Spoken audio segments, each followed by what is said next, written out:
1. From fairest creatures we desire increase, that thereby beauty's rose might never die. But as the riper should by time decease, his tender air might bear his memory. But thou, contracted to thine own bright eyes, feed'st thy light's flame with self-substantial fuel, making a famine where abundance lies. Thyself thy foe, to thy sweet self too cruel.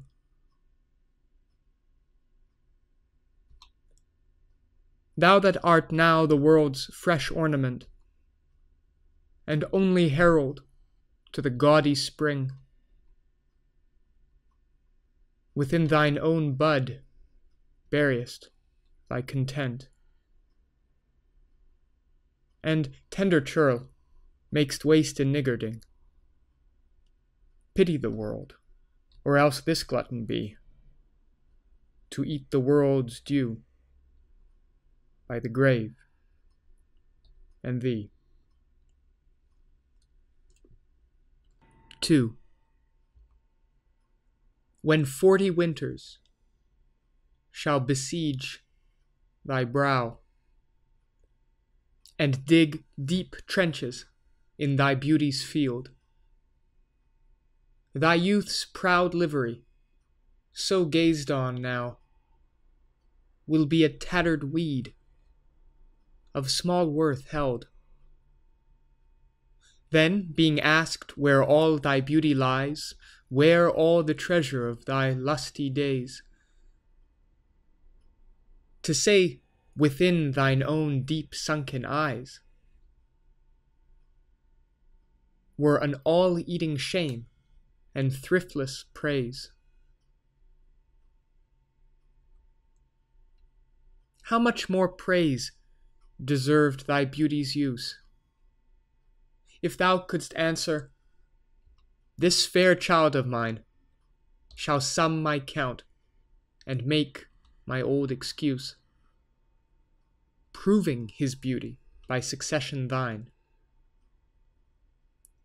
This were to be new made when thou art old,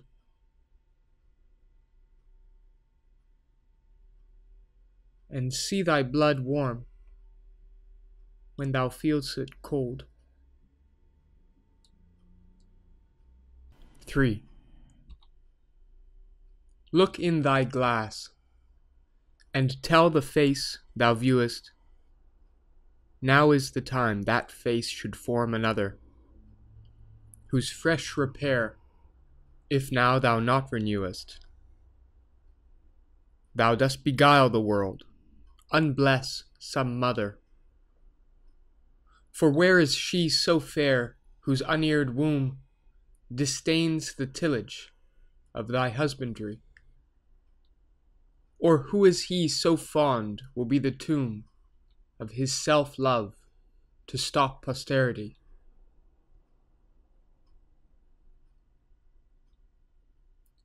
Thou art thy mother's glass, and she in thee calls back the lovely April of her prime. So thou through windows of thine age shalt see, despite of wrinkles, this thy golden time. But if thou live remembered not to be, die single, and thine image dies with thee. 12. When I do count the clock that tells the time, and see the brave day sunk in hideous night, when I behold the violet past prime, and sable curls all silvered o'er with white, when lofty trees I see barren of leaves,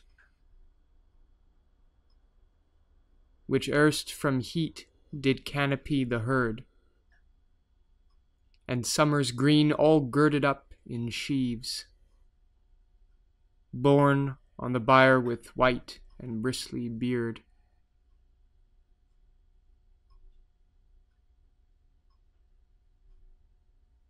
Then of thy beauty do I question make, that thou among the wastes of time must go,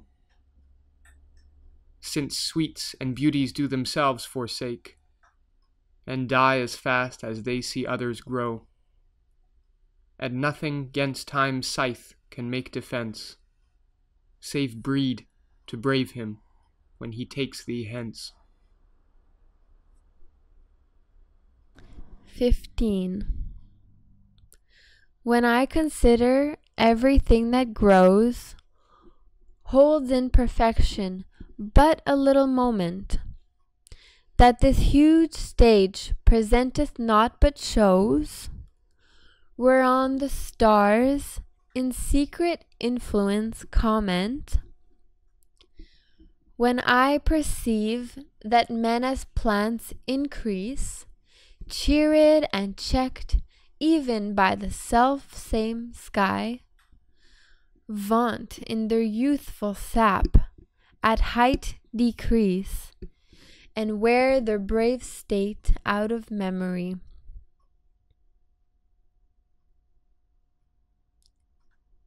Then the conceit of this inconstant stay sets you most rich in youth before my sight, where wasteful time debateth with decay, to change your day of youth to sullied night, and, all in war with time for love of you, as he takes from you, I engraft you new.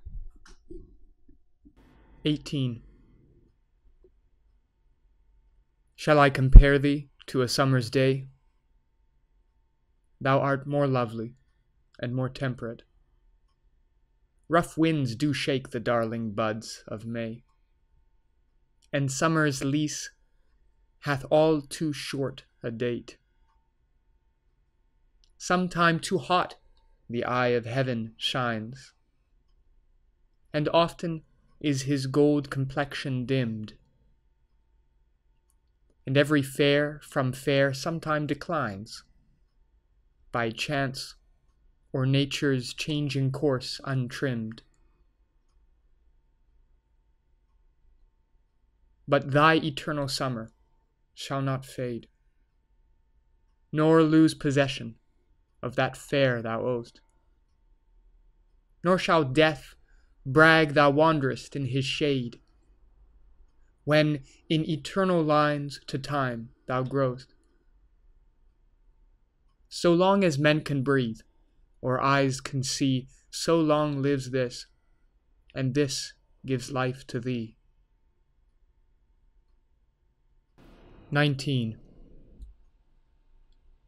Devouring time, blunt thou the lion's paws, and make the earth devour her own sweet brood.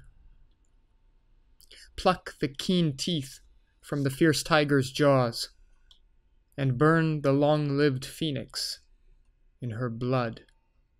Make glad and sorry seasons as thou fleet'st, and do whate'er thou wilt, swift-footed time, to the wide world and all her fading sweets. But I forbid thee one most heinous crime. O carve not with thy hours my love's fair brow, nor draw no lines there with thine antique pen. Him in thy course untainted do allow, for beauty's pattern to succeeding men. Yet do thy worst, old time. Despite thy wrong, my love shall in my verse ever live young. 20. A woman's face, with nature's own hand painted, hast thou, the master mistress of my passion. A woman's gentle heart, but not acquainted with shifting change, as is false women's fashion. An eye more bright than theirs, less false in rolling, gilding the object whereupon it gazeth. A man in hue, all hues in his controlling, which steals men's eyes and women's souls amazeth.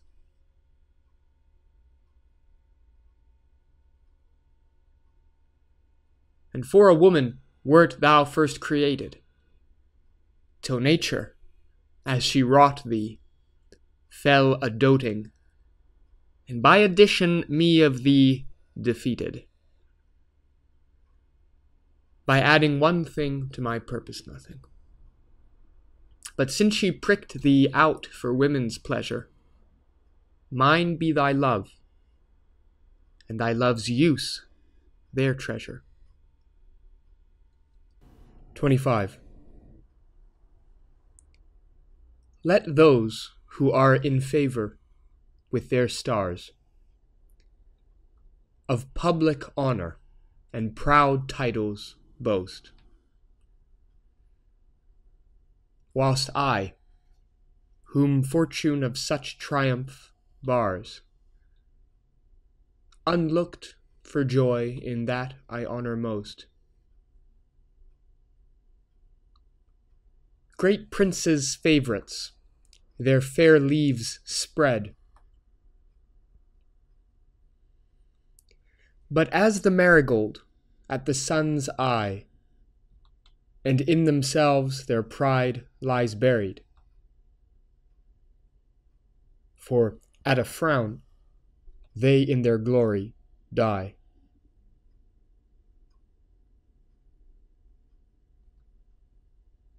The painful warrior, famoused for fight, after 1,000 victories once foiled, is from the book of honor raised quite, and all the rest forgot for which he toiled. Yeah, I lose one fight, just one fight out of 1,000, and everyone loses their respect for me and I'm forgotten. Really? Then happy I, that love and am beloved, where I may not remove, nor be removed. 29. When in disgrace with fortune and men's eyes, I all alone beweep my outcast state, and trouble deaf heaven with my bootless cries, and look upon myself and curse my fate, wishing me like to one more rich in hope, featured like him with friends possessed, desiring this man's art and that man's scope, with what I most enjoy contented least.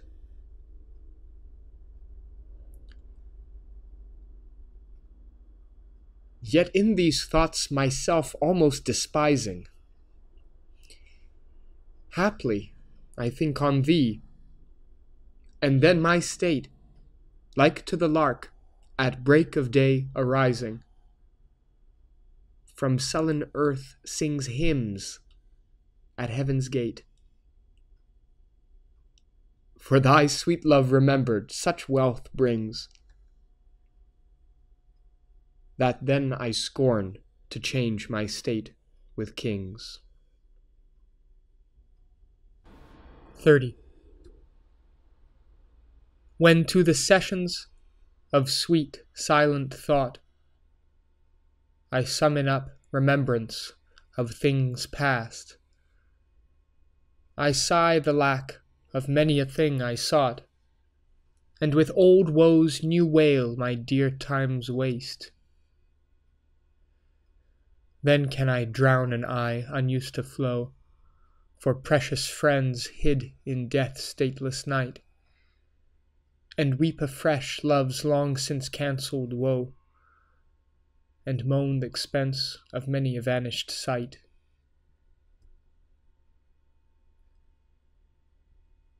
Then can I grieve at grievances foregone, and heavily from woe to woe tell o'er the sad account of forebemoaned moan, which I new pay as if not paid before. But if the while I think on thee, dear friend, all losses are restored, and sorrows end. 32. If thou survive my well-contented day, when that churl, death, my bones with dust shall cover, and shalt by fortune once more resurvey these poor rude lines of thy deceased lover, compare them with the bettering of the time, and though they be outstripped by every pen, reserve them for my love, not for their rhyme, exceeded by the height of happier men. Oh, then vouchsafe me but this loving thought. Had my friend's muse grown with this growing age, a dearer birth than this his love had brought, to march in ranks of better equipage. But since he died, and poets better prove, theirs for their style I'll read, his for his love. 33. Full many a glorious morning have I seen flatter the mountain tops with sovereign eye, kissing with golden face the meadows green, gilding pale streams with heavenly alchemy. Anon permit the basest clouds to ride with ugly wrack on his celestial face, and from the forlorn world his visage hide, stealing unseen to west with this disgrace.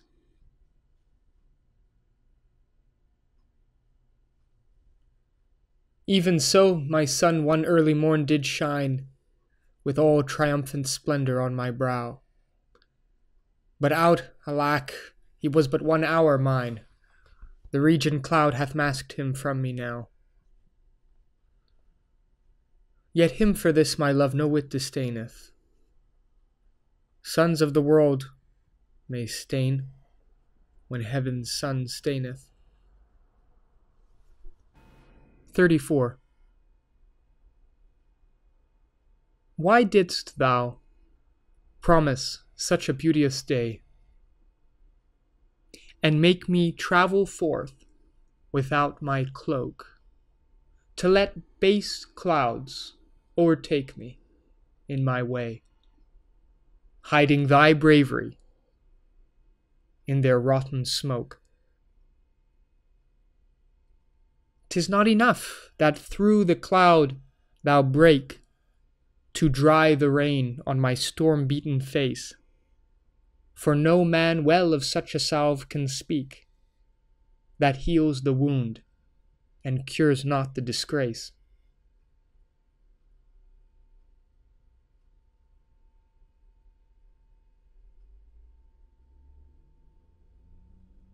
Nor can thy shame give physic to my grief. Though thou repent, yet I have still the loss. The offender's sorrow lends but weak relief to him that bears the strong offence's cross. Ah, but those tears are pearl which thy love sheds, and they are rich, and ransom all ill deeds.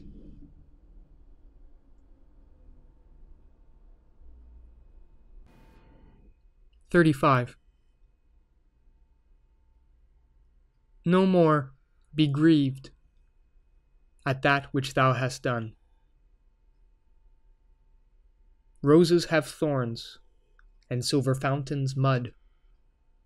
Clouds and eclipses stain both moon and sun, and loathsome canker lives in sweetest bud. All men make faults, and even I in this, authorizing thy trespass with compare, myself corrupting, salving thy amiss. excusing thy sins more than thy sins are.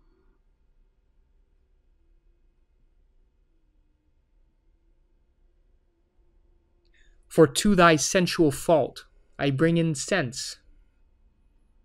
Thy adverse party is thy advocate, and 'gainst myself a lawful plea commence. Such civil war is in my love and hate, that I an accessory needs must be to that sweet thief which sourly robs from me. 40. Take all my loves, my love, yea, take them all. What hast thou then more than thou hadst before? No love, my love, that thou mayst true love call. All mine was thine, before thou hadst this more. Then if for my love thou my love receivest, I cannot blame thee, for my love thou usest. But yet be blamed, if thou this self deceivest, by wilful taste of what thyself refusest.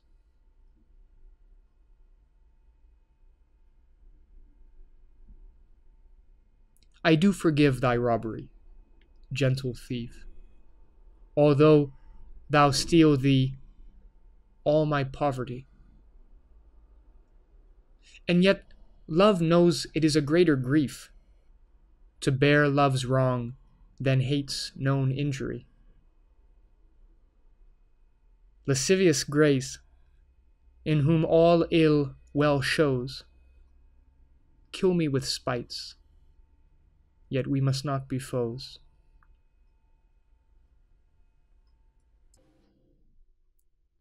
'53. What is your substance?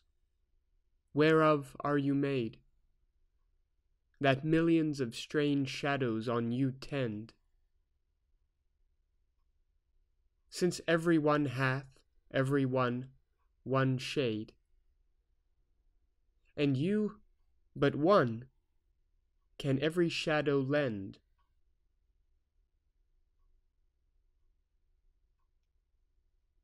Describe Adonis, and the counterfeit is poorly imitated after you. On Helen's cheek all art of beauty set, and you in Grecian tires are painted new.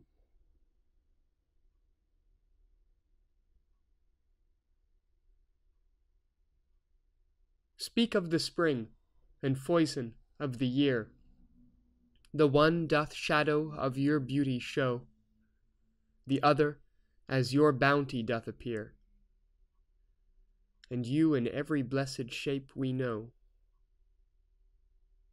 In all external grace you have some part, but you like none, none you, for constant heart.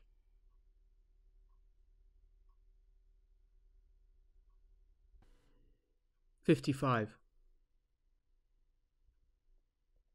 Not marble, nor the gilded monuments of princes shall outlive this powerful rhyme, but you shall shine more bright in these contents than unswept stone besmeared with sluttish time. When wasteful war shall statues overturn, and broils root out the work of masonry, nor Mars his sword, nor war's quick fire shall burn the living record of your memory.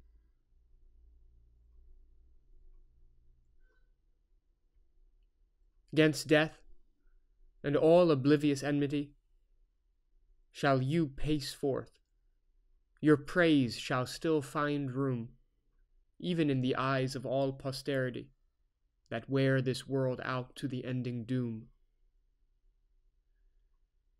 So, till the judgment that yourself arise, you live in this, and dwell in lovers' eyes.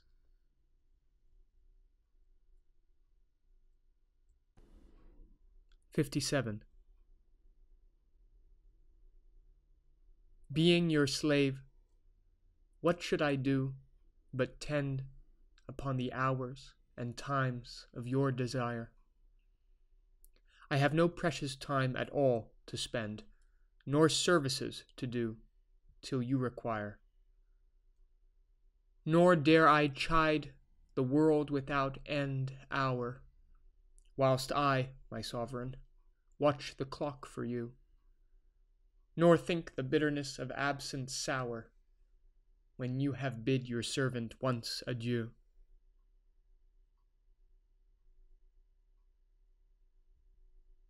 Nor dare I question with my jealous thought where you may be, or your affairs suppose, but like a sad slave stay, and think of naught. Save where you are, how happy you make those. So true a fool is love, that in your will, though you do anything, he thinks no ill. 60. Like as the waves make towards the pebbled shore, so do our minutes hasten to their end, each changing place with that which goes before. In sequent toil all forwards do contend. Nativity, once in the main of light, crawls to maturity, wherewith, being crowned, crooked eclipses 'gainst his glory fight, and time that gave doth now his gift confound. Time doth transfix the flourish set on youth, and delves the parallels in beauty's brow, feeds on the rarities of nature's truth, and nothing stands but for his scythe to mow. And yet, to times in hope my verse will stand, praising thy worth, despite his cruel hand.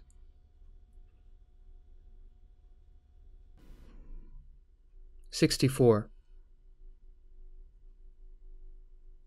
When I have seen by time's fell hand defaced the rich, proud cost of outworn, buried age, when sometime lofty towers I see down raised, and brass, eternal slave to mortal rage, when I have seen the hungry ocean gain advantage on the kingdom of the shore, and the firm soil win of the watery main, increasing store with loss, and loss with store. When I have seen such interchange of state, or state itself confounded to decay, ruin hath taught me thus to ruminate. That time will come and take my love away. This thought is as a death, which cannot choose, but weep to have that which it fears to lose.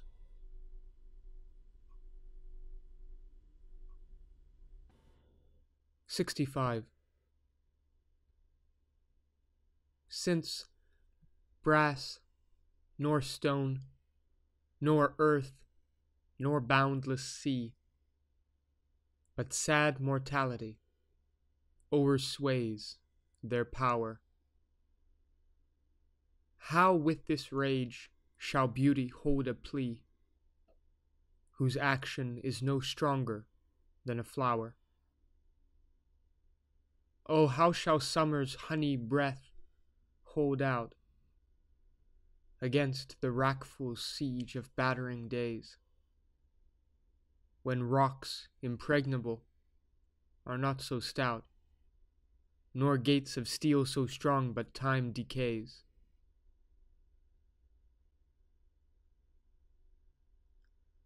O fearful meditation, where, alack, shall time's best jewel from time's chest lie hid? Or what strong hand can hold his swift foot back? Or who his spoil of beauty can forbid?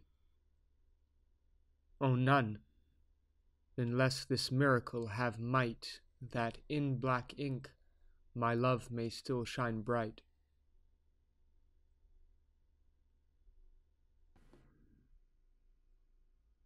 '66.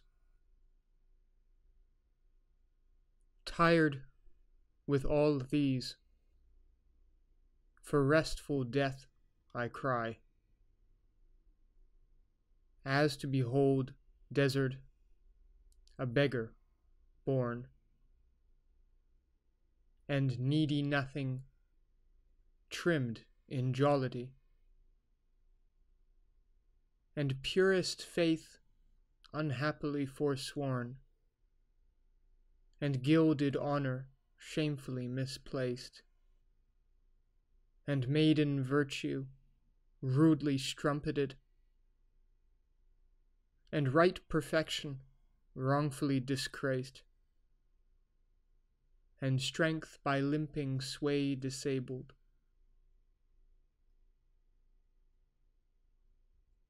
And art made tongue-tied by authority, and folly doctor-like controlling skill, and simple truth miscalled simplicity, and captive good attending captain ill.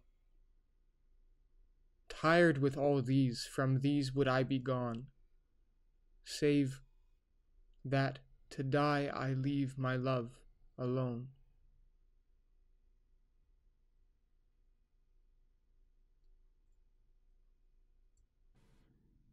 '71. No longer mourn for me when I am dead. Then you shall hear the surly, sullen bell give warning to the world that I am fled from this vile world with vilest worms to dwell.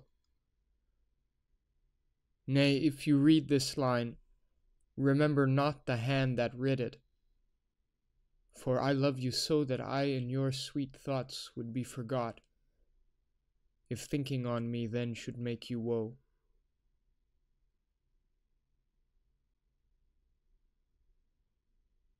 Oh, if, I say, you look upon this verse, when I, perhaps, compounded am with clay, do not so much as my poor name rehearse.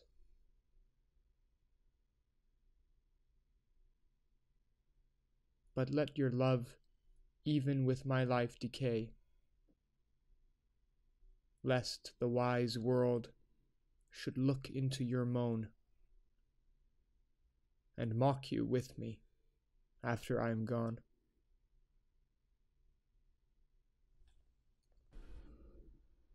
'73. That time of year thou mayest in me behold, when yellow leaves, or none, or few do hang upon these boughs, which shake against the cold, bare, ruined choirs, where late the sweet birds sang. In me thou seest the twilight of such day, as after sunset fadeth in the west, which by and by black night doth take away, death's second self, that seals up all in rest.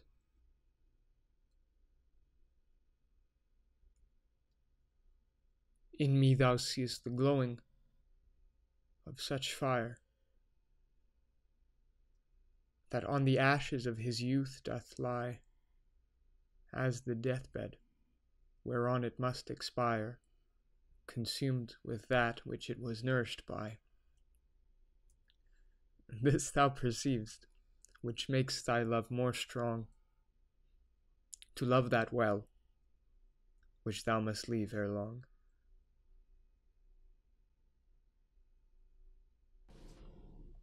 '76.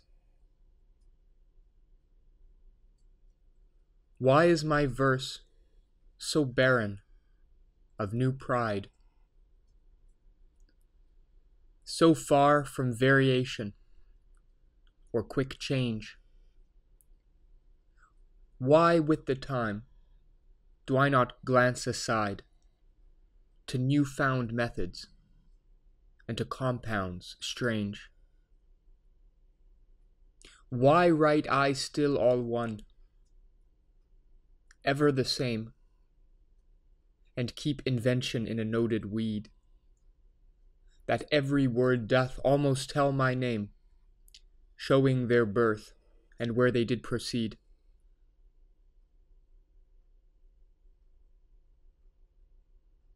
Oh, no, sweet love, I always write of you, and you and love are still my argument. So all my best is dressing old words new,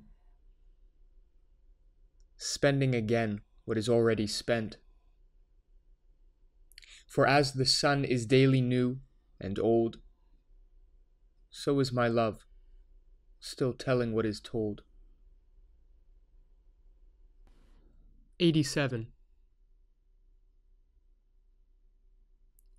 Farewell, thou art too dear for my possessing, and like enough thou knowest thy estimate. The charter of thy worth gives thee releasing. My bonds in thee are all determinate. For how do I hold thee but by thy granting? And for that riches where is my deserving? The cause of this fair gift in me is wanting, and so my patent back again is swerving.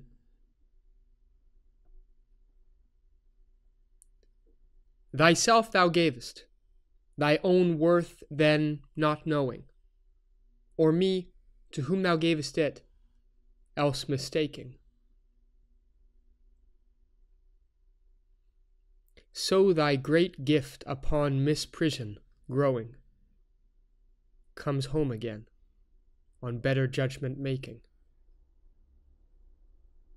Thus have I had thee as a dream doth flatter, in sleep a king, but waking no such matter. 94. They that have power to hurt, and will do none, that do not do the thing they most do show,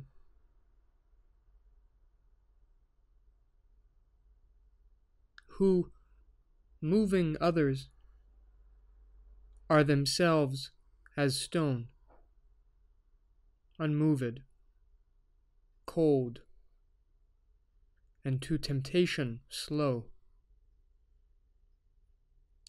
They rightly do inherit heaven's graces, and husband nature's riches from expense.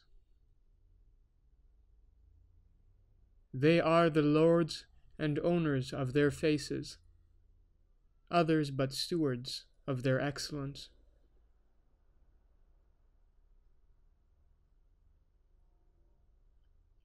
The summer's flower is to the summer sweet, though to itself it only live and die.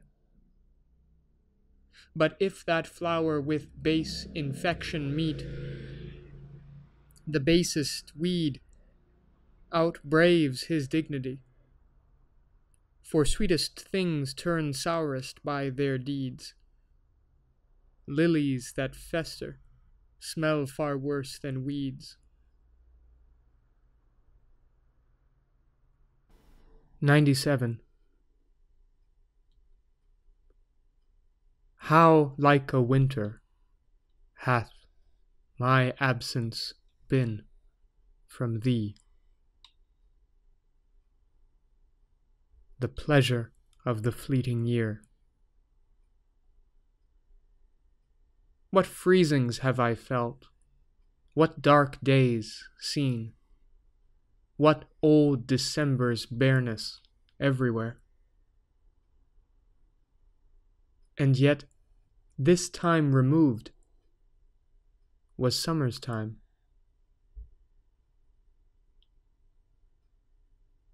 The teeming autumn, big with rich increase, bearing the wanton burden of the prime, like widowed wombs after their lord's decease.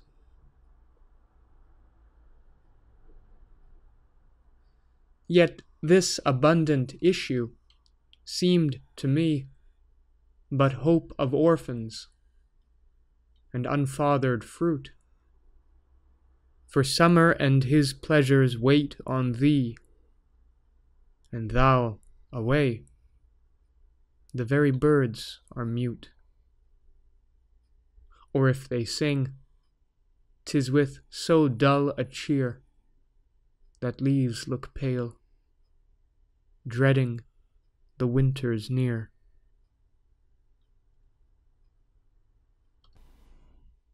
98. From you have I been absent in the spring,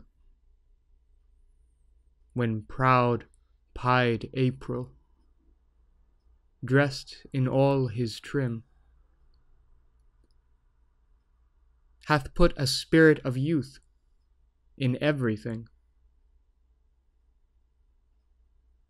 That heavy Saturn laughed and leaped with him.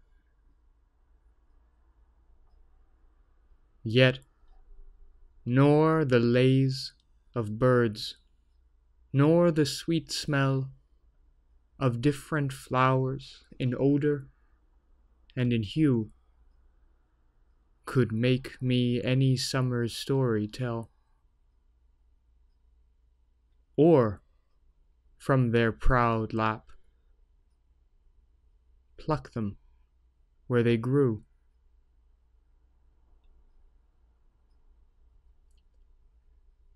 Nor did I wonder at the lilies white, nor praise the deep vermilion in the rose. They were but sweet, but figures of delight, drawn after you, you pattern of all those. Yet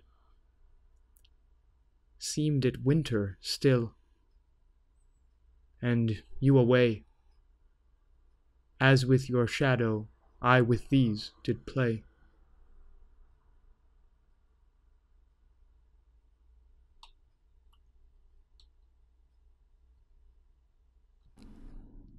$104.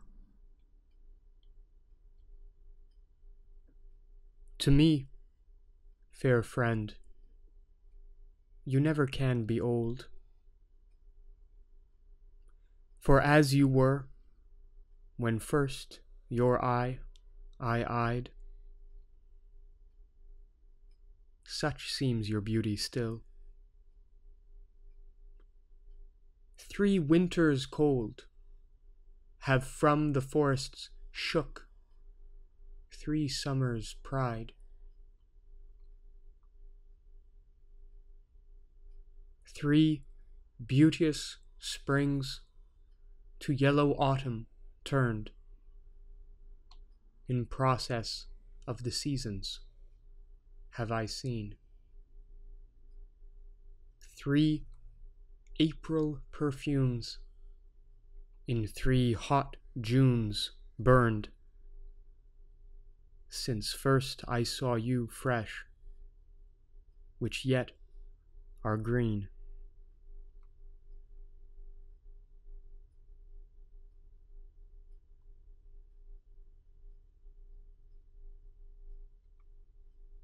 Ah, yet doth beauty, like a dial hand, steal from his figure, and no pace perceived. So your sweet hue, which methinks still doth stand,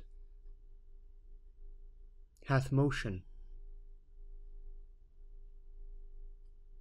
and mine eye may be deceived. For fear of which, hear this, thou age unbred. Ere you were born, was beauty's summer dead.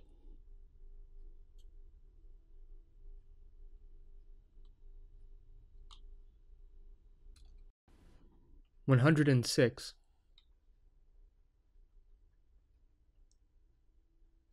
When, in the chronicle of wasted time, I see descriptions of the fairest wights, and beauty making beautiful old rhyme in praise of ladies dead and lovely knights, then, in the blazon of sweet beauty's best, of hand, of foot, of lip, of eye, of brow, I see their antique pen would have expressed even such a beauty as you master now.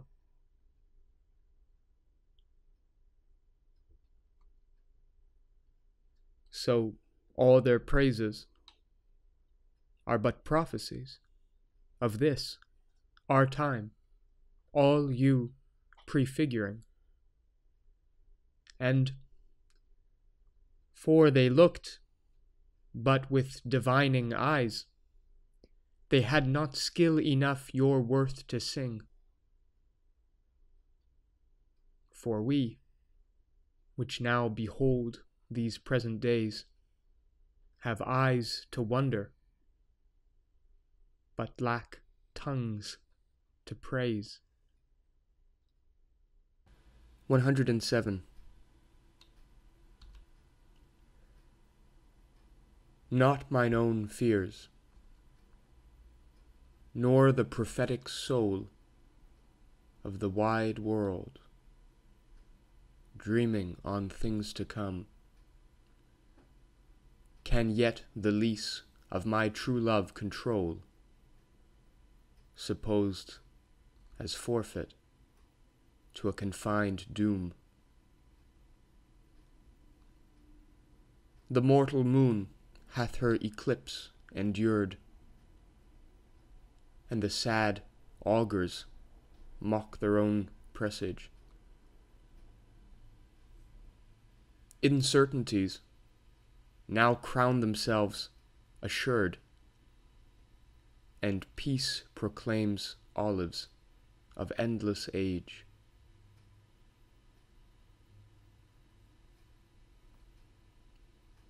Now with the drops of this most balmy time, my love looks fresh, and death to me subscribes, since, spite of him, I'll live in this poor rhyme, while he insults o'er dull and speechless tribes. And thou, in this, shalt find thy monument, when tyrants' crests and tombs of brass are spent. 109. Oh, never say that I was false of heart, though absence seemed my flame to qualify. As easy might I from myself depart,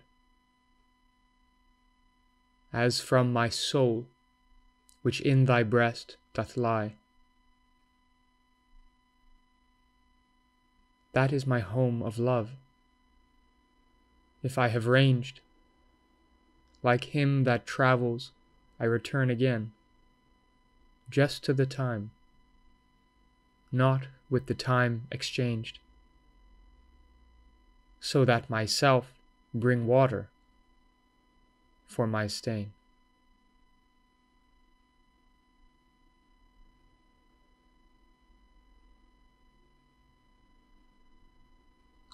Never believe, though in my nature reigned all frailties that besiege all kinds of blood, that it could so preposterously be stained, to leave for nothing all thy sum of good.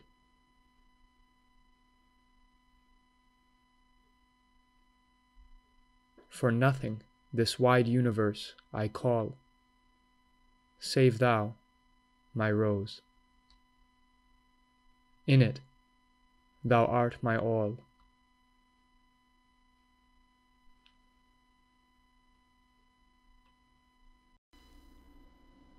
$110. Alas, 'tis true, I have gone here and there, and made myself a motley to the view, gored my own thoughts, sold cheap what is most dear, made old offences of affections new. Most true it is that I have looked on truth askance and strangely, but by all above, those blenches gave my heart another youth, and worse essays proved thee my best of love.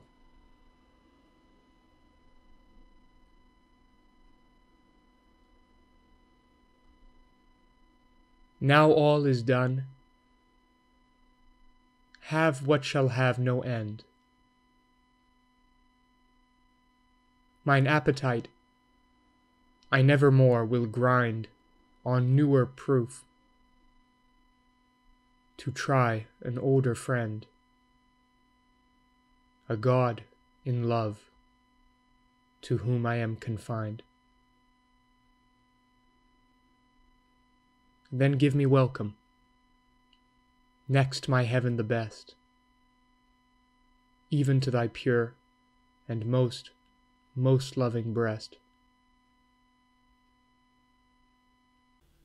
111. Oh, for my sake, do you with fortune chide, the guilty goddess of my harmful deeds, that did not better for my life provide than public means, which public manners breeds. Thence comes it that my name receives a brand, and almost thence my nature is subdued to what it works in, like the dyer's hand. Pity me then, and wish I were renewed, whilst, like a willing patient, I will drink potions of easel 'gainst my strong infection. no bitterness that I will bitter think, nor double penance to correct correction. Pity me then, dear friend, and I assure ye, even that your pity is enough to cure me.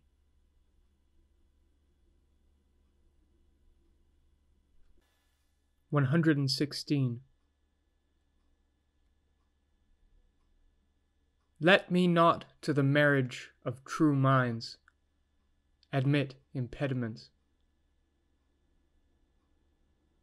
Love is not love, which alters, when it alteration finds, or bends with the remover to remove. Oh no, it is an ever-fixed mark that looks on tempests and is never shaken. It is the star to every wandering bark, whose worth's unknown, although his height be taken.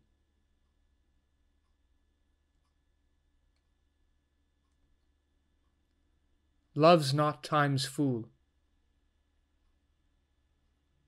though rosy lips and cheeks within his bending sickle's compass come. Love alters not with his brief hours and weeks, but bears it out, even to the edge of doom.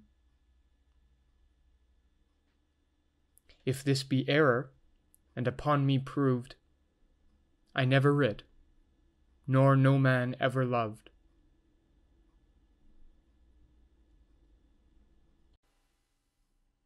(121) 'Tis better to be vile than vile esteemed, when not to be receives reproach of being, and the just pleasure lost which is so deemed, not by our feeling, but by others' seeing. For why should others' false, adulterate eyes give salutation to my sportive blood? Or on my frailties why are frailer spies, which in their wills count bad what I think good?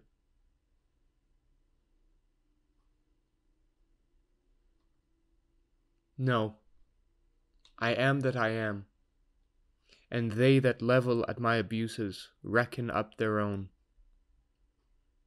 I may be straight, though they themselves be bevel.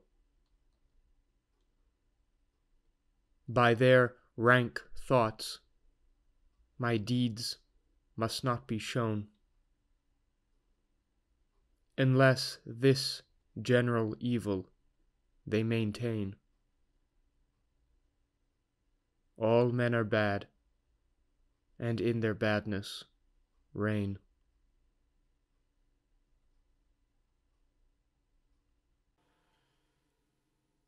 (123)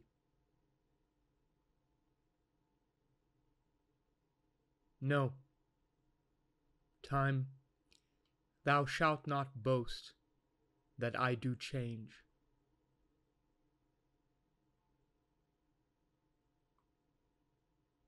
Thy pyramids, built up with newer might, to me are nothing novel, nothing strange. They are but dressings of a former sight. Our dates are brief, and therefore we admire what thou dost foist upon us that is old,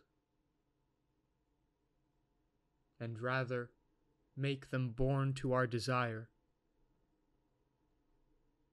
then think that we before have heard them told.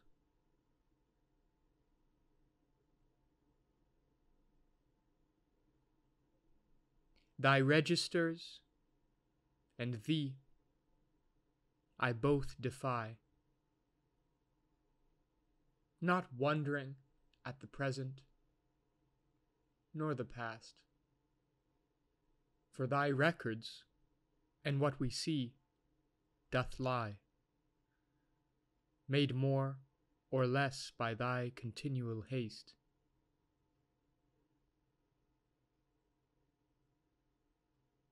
This I do vow, and this shall ever be. I will be true, despite thy scythe and thee.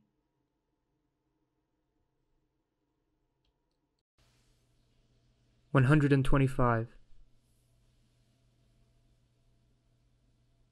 Were it aught to me, I bore the canopy, with my extern the outward honoring,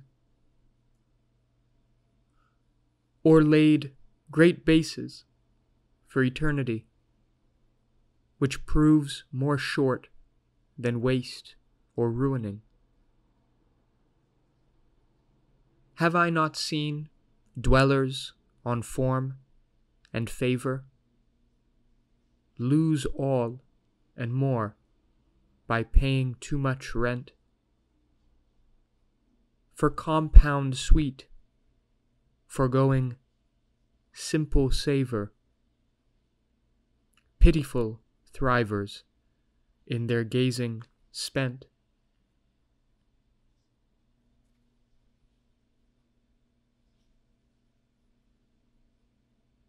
No, let me be obsequious in thy heart,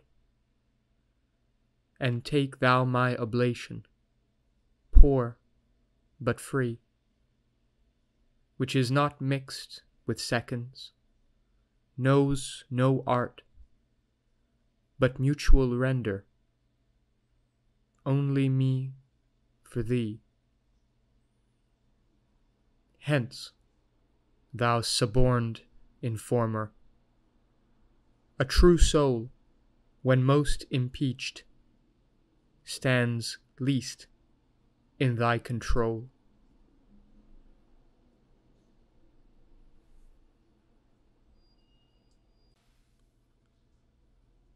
$126. O thou, my lovely boy, who in thy power dost hold time's fickle glass, his sickle hour, who hast by waning grown, and therein show'st thy lover's withering as thy sweet self growest.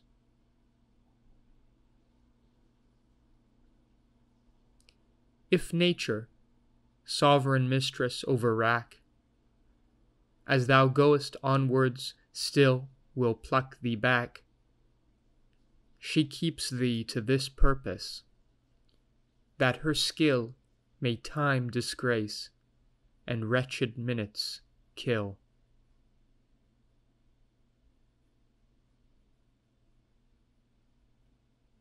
Yet fear her, O thou minion of her pleasure.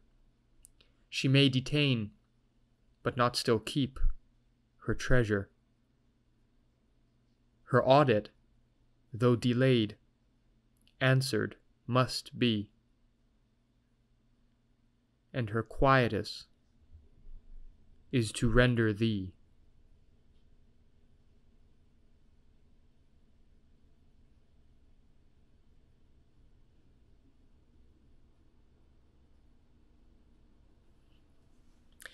You might be wondering what these brackets are doing here.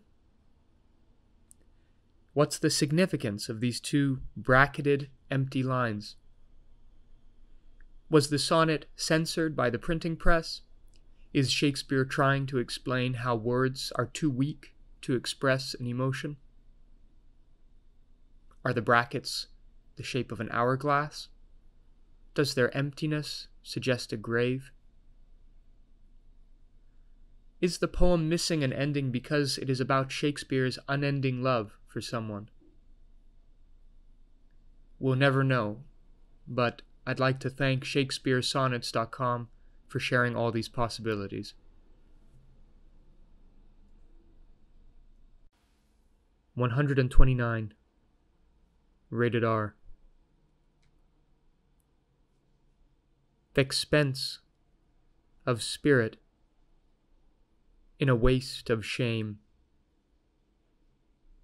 is lust in action, and till action,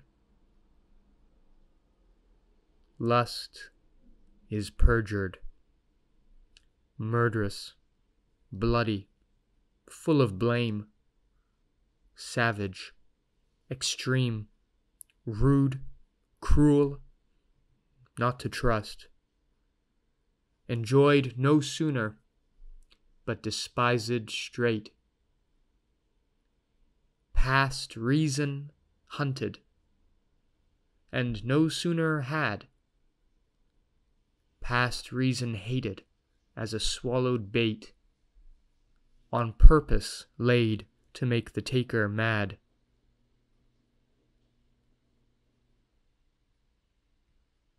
Mad in pursuit, and in possession so, had, having, and in quest to have, extreme, a bliss in proof, and proved a very woe. Before, a joy proposed, behind, a dream. All this the world well knows, yet none knows well. To shun the heaven that leads men to this hell.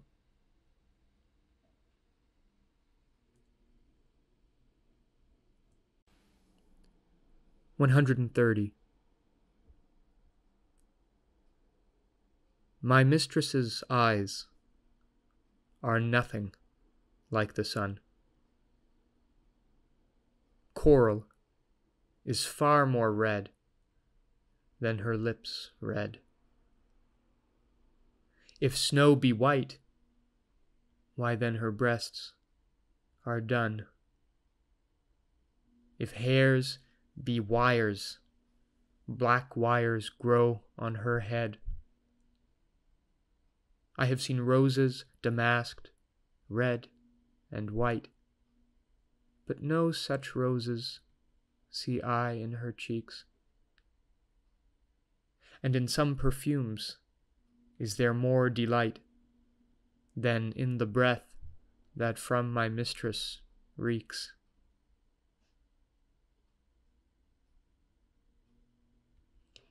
I love to hear her speak, yet well I know that music hath a far more pleasing sound. I grant I never saw a goddess go. My mistress, when she walks, treads on the ground. And yet, by heaven, I think my love as rare as any she belied with false compare.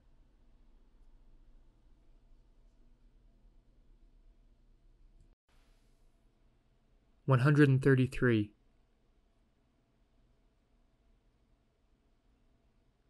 Beshrew that heart that makes my heart to groan, for that deep wound it gives my friend and me. Is't not enough to torture me alone, but slave to slavery my sweetest friend must be.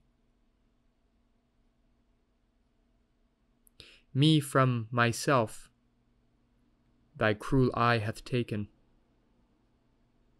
and my next self thou harder hast engrossed.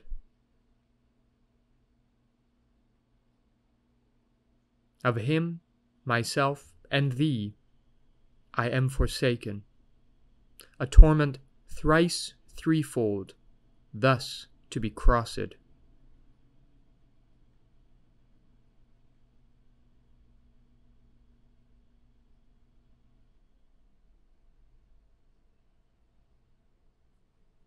Prison my heart in thy steel bosom's ward.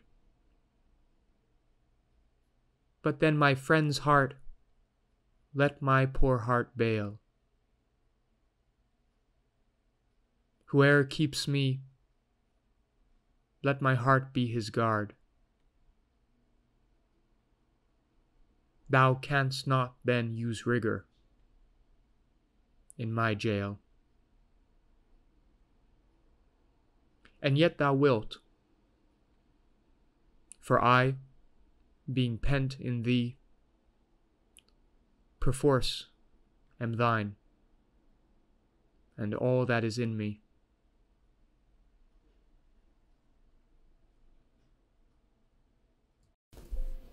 I'm just gonna eat this orange in the background if you don't mind.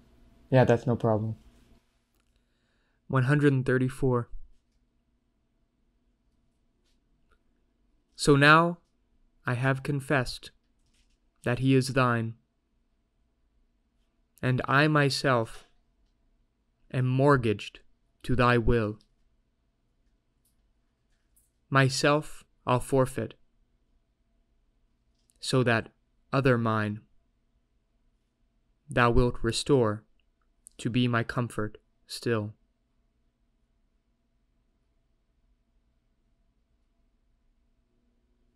But thou wilt not, nor he will not be free, for thou art covetous, and he is kind.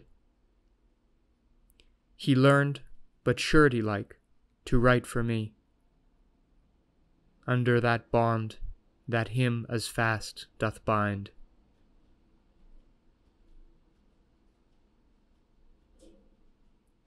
The statute of thy beauty thou wilt take, thou usurer, that put'st forth all to use.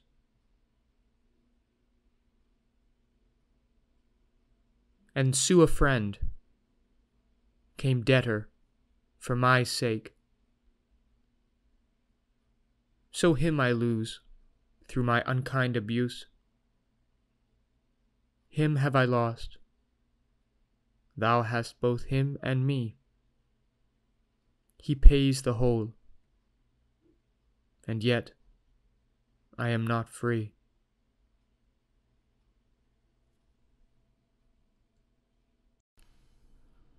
(138) When my love swears that she is made of truth, I do believe her, though I know she lies, that she might think me some untutored youth, unlearned in the world's false subtleties. Thus vainly thinking that she thinks me young, although she knows my days are past the best. Simply I credit her false-speaking tongue. On both sides thus is simple truth suppressed.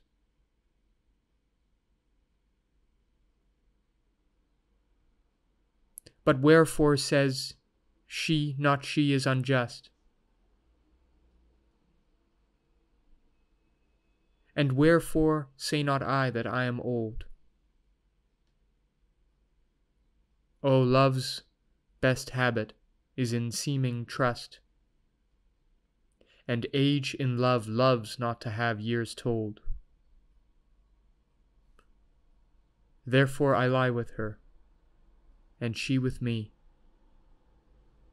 and in our faults, by lies, we flattered be.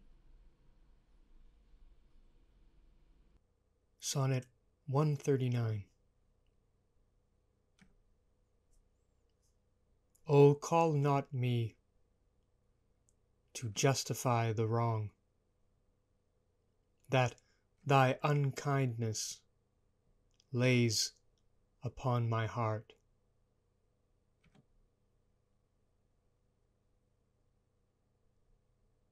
Wound me not with thine eye, but with thy tongue.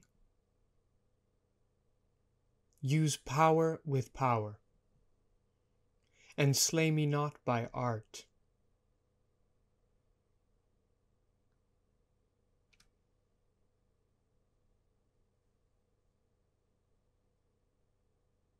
Tell me thou lovest elsewhere, but in my sight, dear heart, forbear to glance thine eye aside.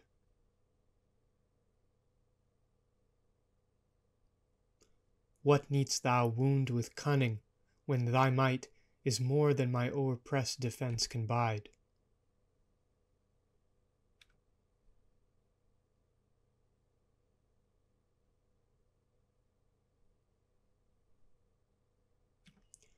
Let me excuse thee. Ah, my love well knows her pretty looks have been mine enemies, and therefore from my face she turns my foes, that they elsewhere might dart their injuries, yet do not so. But since I am near slain, kill me outright with looks, and rid my pain. Sonnet 141. In faith, I do not love thee with mine eyes, for they in thee 1,000 errors note.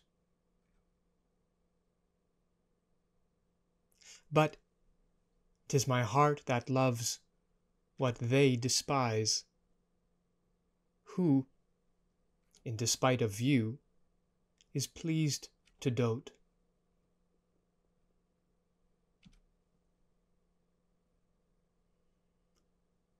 Nor are mine ears with thy tongue's tune delighted, nor tender feeling to base touches prone, nor taste, nor smell, desire to be invited to any sensual feast with thee alone.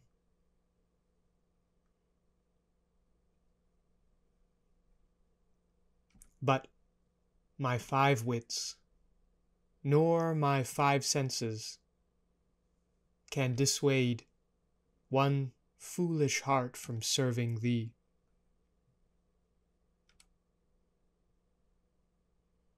Who leaves unswayed the likeness of a man, thy proud heart's slave and vassal wretch to be.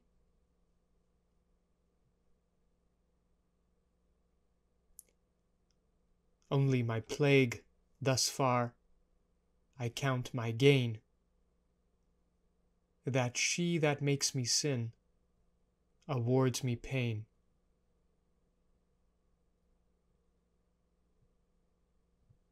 Sonnet 142. Love is my sin, and thy dear virtue hate, hate of my sin, grounded on sinful loving.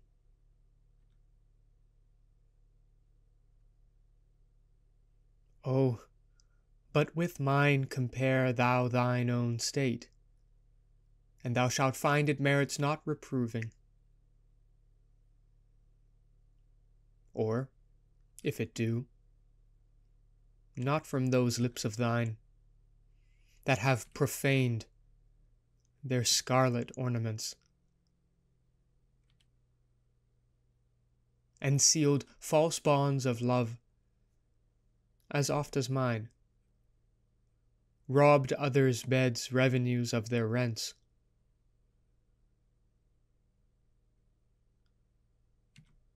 Be it lawful, I love thee, as thou lovest those whom thine eyes woo, as mine importune thee.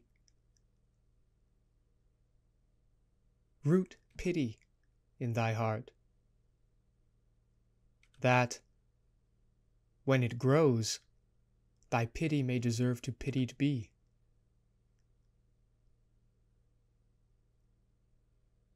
If thou dost seek to have what thou dost hide, by self-example mayst thou be denied. Sonnet 144. Two loves I have, of comfort and despair, which, like two spirits, do suggest me still. The better angel is a man right fair, the worser spirit a woman colored ill. To win me soon to hell, my female evil tempteth my better angel from my side.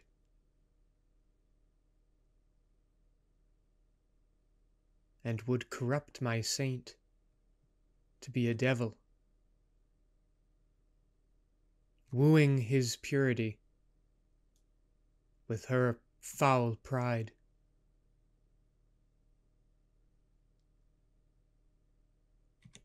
And whether that my angel be turned fiend, suspect I may, yet not directly tell. But, being both from me, both to each friend, I guess one angel in another's hell.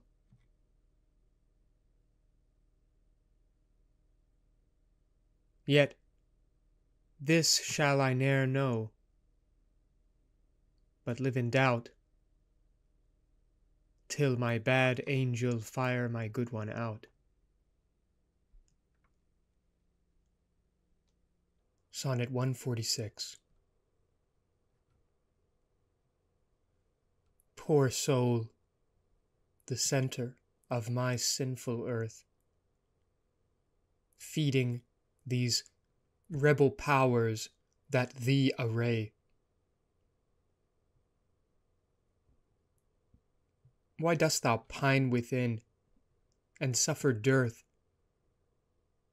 painting thy outward walls so costly gay?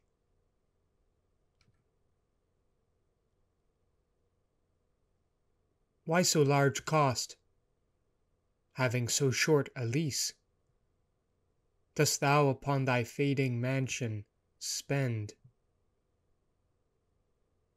Shall worms, inheritors of this excess, eat up thy charge? Is this thy body's end?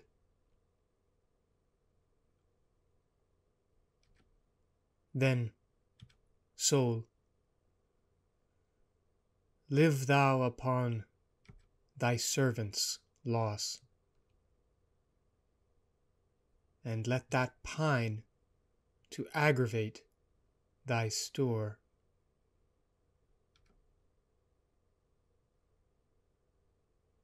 By terms divine in selling hours of dross, within be fed, without be rich no more. So shalt thou feed on death that feeds on men, and death, once dead, But there's no more dying then. Sonnet 147. My love is as a fever, longing still for that which longer nurseth the disease. Feeding on that which doth preserve the ill, the uncertain sickly appetite to please.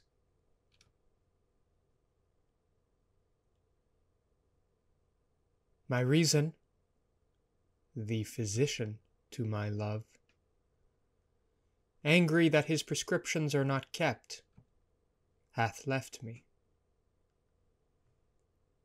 And I, desperate, now approve, desire is death, which physic did accept.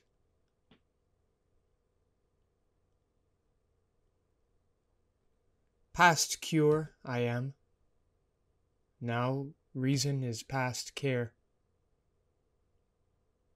and frantic mad with evermore unrest. My thoughts and my discourse as madmen's are, at random from the truth vainly expressed. For I have sworn thee fair, and thought thee bright, who art as black as hell, as dark as night.